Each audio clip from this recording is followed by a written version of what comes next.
O LG, a gente sempre quer saber como a pessoa chegou na doutrina, né? O Thiago já tem 3 episódios no Já, canal. já participei de 3. O pessoal já está enjoado de mim aqui no Já Recomeçar. sabem como foi sua caminhada. O LG, filho do Thiago Brito. A gente já nasceu num lar espírita, né? Mas o que você pode dizer para nós assim? Em que momento que você viu o valor da doutrina espírita ou a sua experiência, se você passou pela evangelização infantil de alguma casa? Então, vou te falar, Éder. Essa é uma pergunta muito boa, porque é bem legal de responder ela, inclusive. Desde a barriga da minha mãe, já estava em lar espírita, né? E frequentando centro e tudo mais, então desde cedo eu sempre estava na evangelização. Meu pai sempre mostrou que era importante para mim, mesmo eu pequeno, porque quando você é muito jovem, você não tem muita noção das coisas, você está sendo introduzindo ao mundo, né? E o caminho que o pai e a mãe têm é guiar o seu filho, né? E meu pai, ele pôde me mostrar, me guiar nesse caminho, mesmo tendo dias que eu não estava querendo. Ele, não, filho, vai ser bom para você. Agora você não deve estar entendendo, mas futuramente você vai entender. E eu fui, e o que acabou sendo algo que era uma obrigação virou um lazer, virou uma coisa muito prazerosa. E até hoje, sigo indo, e até hoje eu tenho a honra de estar num grupo de estudo junto com a minha mãe e com o meu pai. Legal. Então, desde sempre, eu sempre estava ali na casa espírita, e eu acho que foi algo bem importante, assim, né? Porque o espiritismo, ele é uma escola também, né? Porque você está moldando um caráter também, né? Você aprende, é muito além de você saber, é uma filosofia até de vida, que pode se dizer, né? Então foi algo bem importante Mas para eu mim. preciso dizer, aproveitando para caber no mesmo corte, que o Espiritismo facilitou muito a minha vida como pai. Quando eu vejo o que esse cara vivencia e o que ele distribui na caminhada dele de coisa bonita, eu falo, eu participei 30%, os 70% restantes foi graças à doutrina espírita. Então, você invista em levar o seu filho para a casa espírita, para o aprendizado espírita, vai te ajudar muito a cumprir essa missão da maternidade e da paternidade. Você não deixou nenhuma porcentagem para Luana? Não. 30% para os pais, Perfeito. 70% para o espiritismo. Excelente. E, o LG, você estava falando, né, dessa sua jornada, né, da evangelização ali, né, na mocidade ali tudo, e hoje você participa de um grupo de estudo. Então, esse grupo de estudo Sim. é aberto para todo mundo. Não é chato para você? Você, como bem jovem, assim, participando desse grupo, é divertido, não é? Porque o que acontece? No movimento espírita a gente fala muito assim, né? Ah, mas é que o estudo às vezes é monótono, é chato para o jovem, tem que ser diferente. E como você se sente estudando ali com os adultos, né? Então, vou te falar, eu acho a parte mais legal é o grupo de estudos em si. É a parte que eu mais me interesso, fico me interessando cada vez mais, porque você está com contato com muita gente, diversas realidades, diversos, tipo assim, períodos de tempo diferentes, né? E você consegue expressar tudo isso no estudo, cada um coloca o seu ponto de vista. E o legal do espiritismo, que é algo que me atrai muito, é o fato que a gente é um ser pensante, que a gente está constantemente perguntando. Não é à toa que Kardec já fez mais de 1000 perguntas no Livro dos Espíritos, é algo fenomenal.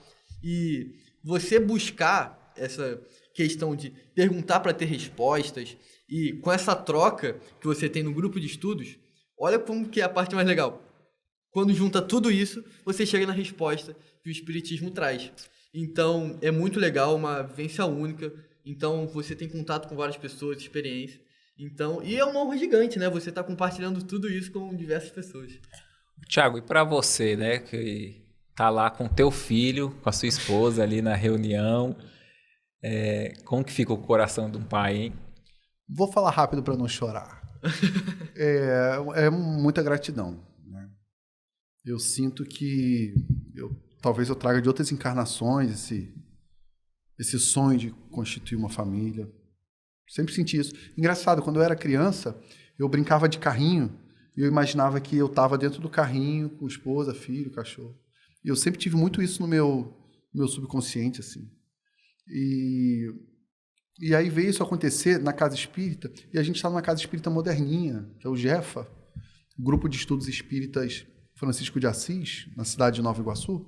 O LG é um moleque de 16 anos, com uma maturidade, com uma sensibilidade, e com 16 anos ele é facilitador de estudo, acabou de ser convidado para fazer uma palestra junto. O evento da Casa Espírita que vai acontecer no Hotel Mercury, que é um baita hotel para 500 pessoas, o presidente da casa acabou de chamar ele para ser um dos apresentadores do evento. Então, é uma casa espírita moderninha que dá espaço para o jovem coexistir. As pessoas têm medo de achar que o jovem vai chegar e vai tomar o lugar. Não. Vai andar junto, mais experientes, mais jovens, todo mundo juntinho, sem ninguém pegar o espaço de ninguém. Né? Então, para mim é uma emoção muito grande. Já passei por outras casas espíritas que têm um lugar especial no meu coração, mas o Jefa trouxe essa ressignificação que dificilmente a gente vê em outras casas espíritas. Perfeito. Tem muitos pais religiosos que muitas vezes os filhos não seguem o caminho, né? E eu já vi pais espíritas falando assim, meus filhos não seguiram um caminho, eu acredito que é porque como eles viram eu muito longe de casa, fazendo muita tarefa, muito fora, acho que eles viram assim, o espiritismo ou a religião, seja qual for, é ruim, porque ele afastou meu pai.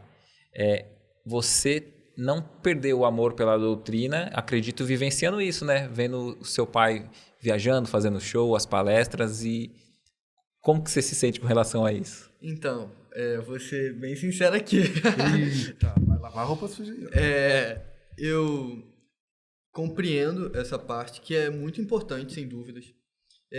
E eu acho legal que você tem essa atividade no movimento espírita, que é o que acontece, né? A gente reencarna para sempre estar melhorando, né? E a gente tem missões.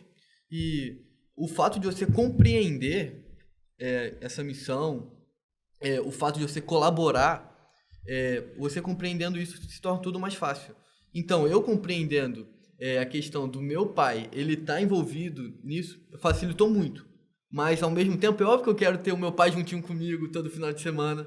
Então, eu entendo que não é todo final de semana, mas tem o tempo eu com meu pai, normal, tranquilo. Então, ficou um equilíbrio. Agora, perfeito, a gente conversou até início do ano. Estamos expondo a vida pessoal aqui. Eu dei uma reorganizada, dei uma diminuída. A gente agora tem finais de semana exclusivos da família.